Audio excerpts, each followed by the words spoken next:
Shalom, saudaraku dalam Tuhan. Puji nama Tuhan, jumpa lagi dengan saya Juniwan di Juniwa 01 Channel. Saudara dalam Tuhan, kiranya damai sejahtera daripada Tuhan Yesus melimpah bagi kita semua. Nah, saudara, di kesempatan ini saya mengajak kita sama-sama menanggapi pernyataan seorang mu'alaf yang menurut saya pernyataannya ini kurang tepat. Nah, saudara, sebelum kita lanjut, mari kita menyimak cuplikan videonya dan mari kita dengarkan bersama apa yang beliau sampaikan di cuplikan video berikut.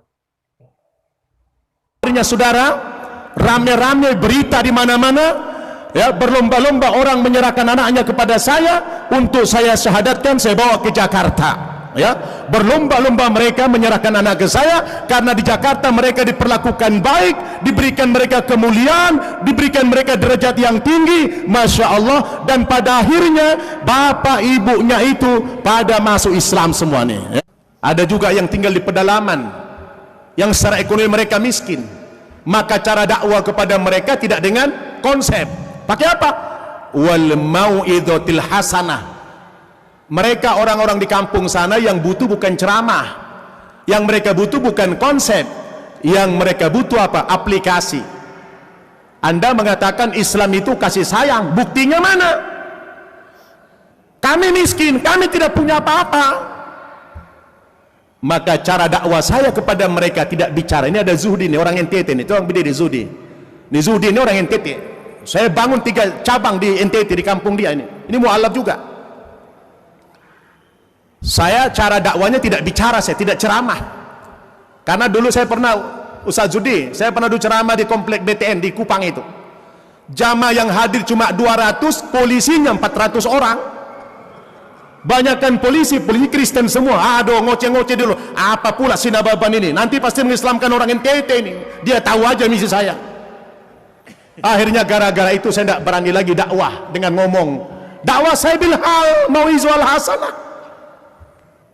Dakwah saya ke sana, Pak. Kalau saya pergi ke sana, saya tiru gaya-gaya kita dulu waktu di Kristen. Kalau pendeta misionaris itu kan, kalau pergi dakwah mengkristenkan orang, dia nggak bawa Alkitab. Yang dia bawa apa? Sembako. Beda dengan ustadz. Ustadz kalau pergi ceramah kan nggak bawa apa-apa, nggak bawa tentengan. Saya kalau pergi ceramah kemana-mana nggak pernah bawa tentengan, cuma pulang bawa tentengan. Nah, kan gitu. Kalau mana-mana ceramah nggak pernah bawa tentengan, pulang bawa tentengan. Modal saya ceramah dulu apa? Cuma 2 saja, lead and load. Inna lillahi wa inna ilaihi raji'un. Ya, ada yang meninggal nanti disolat insyaallah. Hanya 2 modal, lead and load. Apa itu? Lidah dan ludah. Ustadz pergi ceramah modalnya apa? Lidah dan ludah. Kalau pendeta pergi dakwah apa bawanya? Bawa tentengan. Nah, itu misi dia. Saya kalau NTT saya tiru gaya Kristen, saya tiru gayanya. Saya tanya Judi, kalau saya ke NTT bawa uang banyak saya bawa uang banyak. Oh, belagak pengusaha. Saya tawarin bikin apa? Oh, sumur bor. Tawarin sumur bor.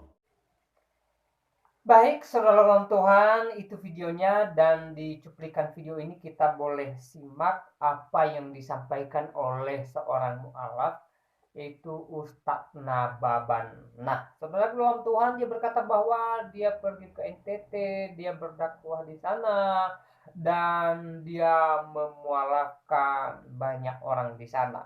Dan saudara dalam Tuhan, dia berkata kalau dia pergi ke sana, dia meniru gaya pendeta atau misionaris, di mana pendeta atau misionaris kalau mengkristenisasikan seseorang, dia membawa sembako, ya. Dan Ustadz Nababan berkata dia meniru gaya itu, katanya. Nah, seorang Tuhan, soal dia pergi berdakwah di NTT, bahkan memualafkan beberapa orang di sana, itu sih tidak menjadi persoalan bagi saya. Itu haknya dia, itu urusannya dia, itu pekerjaannya dia. Dan bagi mereka juga yang berpindah keyakinan ketika mendengarkan dakwah daripada Ustadz Nababan ini, ya itu juga merupakan hak mereka. Itu terserah mereka kalau mereka berpindah keyakinan. Karena di Indonesia ini kita bebas memilih agama yang kita imani gitu loh. Namun yang saya tanggapi di sini ketika dia berkata bahwa pendeta atau misionaris kalau pergi mengkristenkan orang, mereka bawa sembako. Nah, ini perlu kita luruskan. Makanya dari awal tadi saya katakan apa yang disampaikan oleh mualaf ini kurang tepat, ya, dan kurang tepatnya di dalam kalimat ini, ya. Saudara dalam Tuhan, sembako tidak pernah mengkristenkan orang. Ingat itu, ya. Sekali lagi, sembako apapun bentuknya itu, ya, tidak pernah mengkristenkan orang. Atau dengan kata lain, orang tidak pernah percaya kepada Yesus hanya karena dia diberikan sembako oleh pendeta, ya. Karena yang mengubah hati orang, yang membuat orang percaya kepada Yesus Kristus adalah Allah Roh Kudus Tuhan, ya, jamahan Tuhan, ya. Dan itu bermula ketika mereka mendengarkan firman Tuhan. Ketika mereka mendengarkan firman Tuhan, maka ketika Tuhan bekerja, berkarya dalam hidup mereka, ketika Tuhan menjamah hati mereka, maka hati mereka terbuka, ya, mereka mengerti bahwa Yesus adalah Tuhan. Dan setelahnya, ya, oleh kuasa Roh Tuhan, mereka percaya bahwa Yesus adalah Tuhan dan Juru Selamat. Jadi sekali lagi saya tegaskan bahwa sembako tidak pernah mengkristenkan orang. Atau dengan kata lain, ya, bagaimanapun pendeta membawa sembako, membawa apapun, ya, tidak pernah mengubah hati orang. Jadi apa yang disampaikan oleh Ustadz Nababan di video tadi, dia kurang tepat. Kalaupun seorang pendeta atau misionaris pergi berdakwah lalu membawa sembako misalnya, saya katakan itu bukan bertujuan untuk mengkristenisasikan orang dengan sembakonya, tidak seorang Tuhan. Mungkin mereka hanya sebatas memberkati jemaat-jemaatnya, orang-orang percaya, ya, dengan firman Tuhan dan juga dengan bawaan mereka. Itu hanya sebatas berkat, saudara dalam Tuhan. Berarti mereka membawa berkat rohani dan juga berkat jasmani.